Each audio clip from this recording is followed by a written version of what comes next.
కేంద్ర ఎన్నికల సంఘాన్ని టార్గెట్ గా చేసుకుని కాంగ్రెస్ అగ్రనేత రాహుల్ గాంధీ తన ఆరోపణల్ని మరింత పెంచారు. ఓట్ల విషయంలో బీజేపీతో కలిసి ఎలక్షన్ కమిషన్ అవకతవకలకు పాల్పడుతోంది అని, ఇందులో భాగంగా బీహార్లో సవరణ జాబితా పేరిట ఓట్ల తొలగింపు కుట్రలకు తెరలేపారు అని ఆరోపించారు. రాహుల్ ఆరోపణల్ని ఎన్నికల సంఘం ఖండించింది.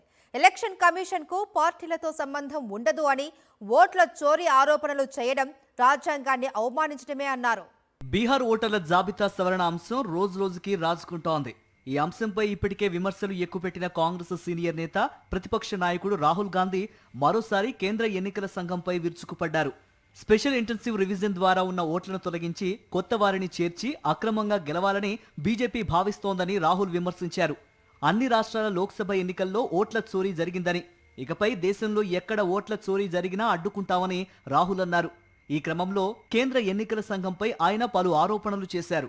బీజేపీతో కలిసి ఎలక్షన్ కమిషన్ కుమ్మక్కైందని, ఇద్దరూ కలిసి తమకు అనుకూలంగా లేని ఓట్లను తొలగిస్తున్నారని ఆరోపించారు. బీహార్లోని సాసారాం నగరంలో పర్యటించిన రాహుల్ ఓట్ల సంఖ్య పెరిగిన ప్రతి చోట బీజేపీ గెలిచిందన్నారు. మహారాష్ట్రలో లోక్సభ ఎన్నికల్లో ఇండియా కూటమి సత్తా చాటిందని, అసెంబ్లీ ఎన్నికల టైంకు ఏకంగా 1 కోటి మంది కొత్త ఓటర్లు వచ్చి చేరారని, అందుకే బీజేపీ గెలిచిందన్నారు.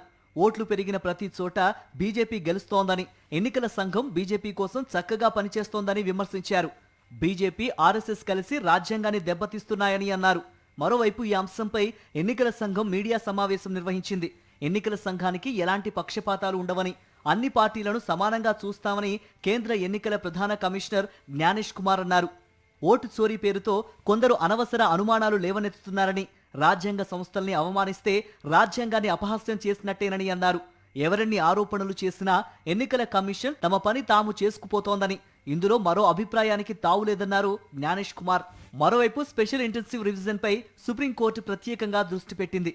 బీహార్లో ఎన్నికల సంఘం తొలగించిన 65 లక్షల ఓటర్ల వివరాల్ని ఎన్నికల సంఘం వెబ్సైట్లో అప్లోడ్ చేయాలని ఆదేశించింది. అదే సమయంలో అన్ని లక్షల ఓట్లను ఎందుకు తొలగించాల్సి వచ్చిందో కారణాలు కూడా చెప్పాలని పేర్కొన్న ధర్మాసనం బూత్ లెవెల్లో జాబితాను ఎందుకు బహిర్గతం చేయలేదని ఎలక్షన్ కమిషన్ను ప్రశ్నించింది.